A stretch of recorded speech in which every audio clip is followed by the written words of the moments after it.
Super Dragon Ball Heroes Anime Episode 10 is now officially in the history books, having to continue Hearts' quest in finding the strongest mortal within the multiverse, that is Jiren, in having to further extract his energy and fueling the Universal Seed in his quest of not only destroying the remaining gods, but also the Omni Kings as well, as Goku had returned once more from the Grand Priest and having to reactivate Ultra Instinct, the ultimate battle between Goku and his friends, now teaming with Jiren in having to battle against the most dangerous entities that oppose them in this battle. As once more before we begin, if you guys are new to this channel and of course love anime and Dragon Ball, then don't forget to go on ahead and smash that subscribe button and turn on all notifications to never miss a single upload by clicking on the bell icon to stay notified at all times. Now, this episode basically encompassed what was the fundamental aspects of fan service. Now, on the previous episode, we understood and saw firsthand the impact that Jiren had against Cumber, against Merge Zamasu, but now, instead, we kick the episode off within Universe 11, and inside of Universe 11, we notice how the Universal Seed is standing above a ruined city, a ruined environment, and above it, Hearts is looking down on Goku as Ultra Instinct Omen Goku's looking up. And what I really enjoy about this is seeing how Goku immediately took action as he slowly leapt up in the air. And I loved Hearts' expression because in the beginning, it didn't really look like Hearts knew what he was getting into, especially with Goku approaching him. And I will say, the animation, the art for this episode is really, really good and really impressive in comparison to what we've gotten before. But what I really enjoyed about this is seeing the overall expressive nature between Goku and Hearts, as immediately right before Goku was about to attack Hearts, Kamen and Orin stepped in and immediately hitting him with energy blasts from different directions. But Goku, having to be incredibly powerful, incredibly fast, he easily outmaneuvered both of them as he quickly stepped in and kicking Kamen right into Orin as he looked down and having to increase his energy even more. So to Goku, Kamen and Orin were basically child's play, which of course is totally understandable when compared to the Ultra Instinct power, which again we cannot take away because Goku at one point during the early portions of this episode was fighting both Kamen and Orin at the exact same time. And as he was fighting them, poor Vegeta, he's sitting down, Trunks is trying to assist him, which again is kind of understandable given Vegeta's position, but even then, out in the distance, Jiren was charging up a massive energy blast, which he sends hurtling towards Merge Zamasu's direction, which I really enjoyed because it's not like we had a cut from Merge Zamasu and Jiren directly for Goku and focusing on his battle more or less, but Jiren's battle against Merge Zamasu, I would have to say,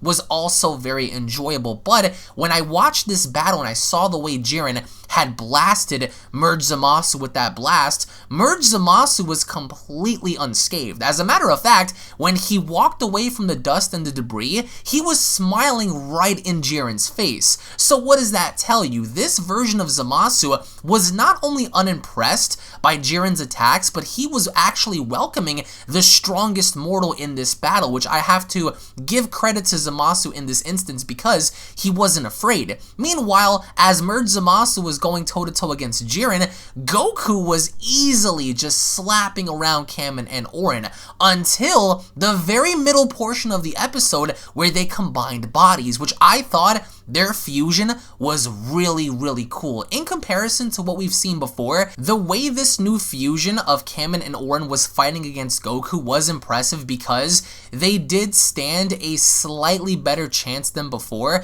But even then, I love how Hearts comes down and he's ordering his men basically to continue the and fueling the Universal Seed, which he wanted to use in his ultimate plan of destroying the Omni King. But the translucent sixth member was shown in this episode, which I thought was pretty cool, in the fact that Goku was up against tremendous odds, in the fact that he was not only battling against these crystals and everything that Kamen and Orin had done in their fusion with Hearts, but Goku in this matter I think handled the job very well in fighting back against them. And I will say the way Goku was pushing back against one of these crystal-like attacks was really impressive, in the idea that Goku Goku, although he was struggling, by the very end of it, showcased a different side to him that I felt was pretty cool, because although Goku at this point had increased in power and he does have the Ultra Instinct power under his disposal, in some way, shape, or form, he was struggling to where Vegeta and Trunks actually tried to intervene,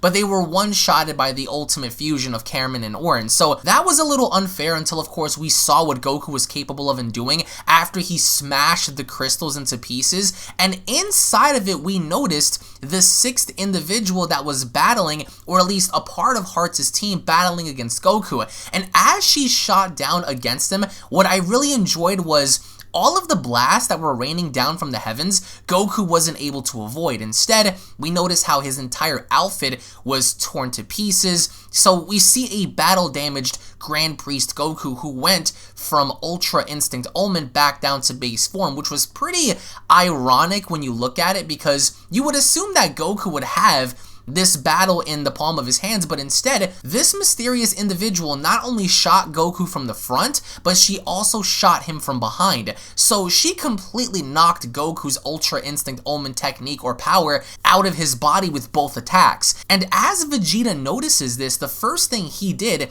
was initiate battle against the newly found fusion of Kamen and Orin, which again, I thought was pretty cool, because the way everything was handled in this episode, it has to be one of the best looking episodes of Super Dragon Ball Heroes. And I think the closest to come to this was episode 9, but as Vegeta goes on ahead and gets one-shotted, he bounces back from Super Saiyan Blue in furthering his evolution and showcasing Super Saiyan Blue evolution, in which that's where the episode comes to an end. So seeing Super Saiyan Blue evolution, seeing Ultra Instinct Goku, seeing this newly found fusion, seeing the sixth member actually reveal herself, seeing Jiren versus, Merge Zamasu was great, and I think that the way this episode played out was very cool. If anything, one of the best episodes they had so far, even though they could have improved on the narrative that much more, because of course all of the battles that were showcased were very intense, and I really enjoyed how Jiren and Merge Zamasu actually get more airtime in comparison to what we've seen before with Jiren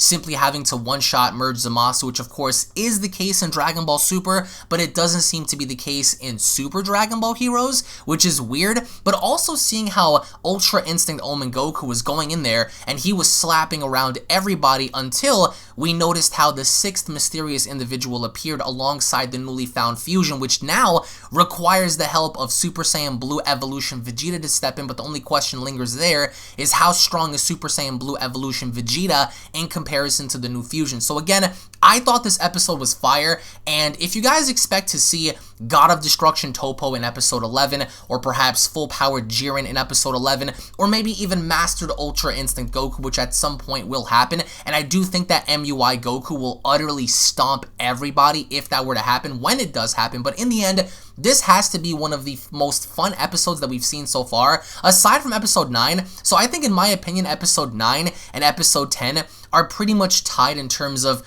overall enjoyment and fun. In terms of quality animation and art and fluidity, I would have to give that towards this episode, because the way this episode really marinated everything and gave us the details behind the fights and the way the characters were introduced, I think were really good. So in the end, if you guys agree or disagree, I want to get your thoughts in the comment section below. Thank you all so much for watching, guys. Once more, if you guys are new to this channel and of course love anime and Dragon Ball, then don't forget to go on ahead and smash that subscribe button and turn on all notifications to never miss a single upload. And of course, if you guys enjoyed and cannot wait for more, slap a big fat like down below. Tune back in for the next episode and the next video. We have lots of things in store for you guys, especially for the Dragon Ball Super, I think manga chapter number 47 edition, which will be dropping in the next couple of days. Spoilers and big news reveals coming in the next couple of days, so you guys might not want to go ahead and miss out. I truly did enjoy this episode. I really wanted to see Hearts fight somebody, especially seeing him involved with Jiren, or seeing him involved with Goku, seeing him involved against anybody, but he didn't really do anything, which was a huge disappointment. But more things are coming in the future. Hopefully better things are going to come about this, because with Goku having to now be at a disadvantage, I think that the only direction going forward now is to give him Mastered Ultra Instinct. So let me know your thoughts down below, guys. Thank you all so much for watching, and I'll be seeing you all down in the comment section below. Have a great day, everybody.